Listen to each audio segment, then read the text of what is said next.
Hello les petits lecs. Aujourd'hui, je vous propose un voyage dans le temps. Je vous propose de passer de 2022 à 1550 avant Jésus-Christ, soit un bond dans le passé de plus de 3500 ans. Oui, je sais, ça remonte loin. Loin, mais pas n'importe où, car je vous emmène dans l'une des civilisations les plus avancées de cette époque, l'Égypte. Comment ne pas être séduit par l'Égypte, avec ses pyramides, son sphinx, ses temples et ses tombeaux? Tous ces monuments sont le reflet de l'histoire d'hommes et de femmes, d'esclaves, de soldats, de pharaons et de dieux. Et ce qui est le plus extraordinaire, c'est que malgré les siècles passés, tous ces vestiges s'offrent encore à nous. Mais pas tous les vestiges, car les riches tombeaux des pharaons ont presque tous été pillés de leurs trésors. C'est d'ailleurs le sujet du roman Les pilleurs de sarcophages, écrit par Odile Wellers, diplômée de sciences politiques et agrégée de philosophie.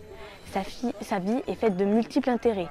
Enseignante à la Sorbonne, elle écrit aussi du scénario pour la télévision.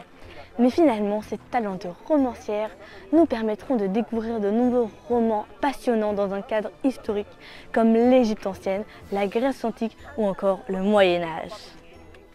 Je vous propose donc de plonger dans un roman où se mêlent aventure, intrigue, amitié, courage et espionnage. Le pharaon Ahmosis règne sur la haute et basse Égypte, depuis la capitale Thèbes. Mais ce pouvoir est contesté par les Hyksos, qui détiennent le nord de l'Égypte et ont établi leur capitale à Avaris. Leur but est bien sûr de reprendre l'ensemble du pouvoir au pharaon. Pour cela, il leur faut lever une armée puissante et nombreuse. Pour payer leur guerre, les Hyksos envisagent de piller la tombe du pharaon Ta, emplie de trésors. Mais Tiki, la fille du pharaon Ahmosis, a tout découvert. Dès lors, il choisit de prendre la route, accompagné de son fidèle nain Penou et de son babouin Didifor. Tous trois veulent retrouver le tombeau de Ta et déplacer les trésors pour les mettre en sécurité. Plus facile à dire qu'à faire. Et rien ne va se passer comme prévu. Nombre de dangers leur feront face. J'ai adoré me plonger dans ce roman.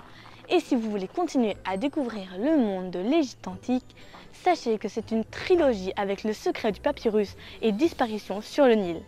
Belle découverte les petits lecs et n'oubliez pas de liker, partager et de vous abonner. Au revoir les petits lecs.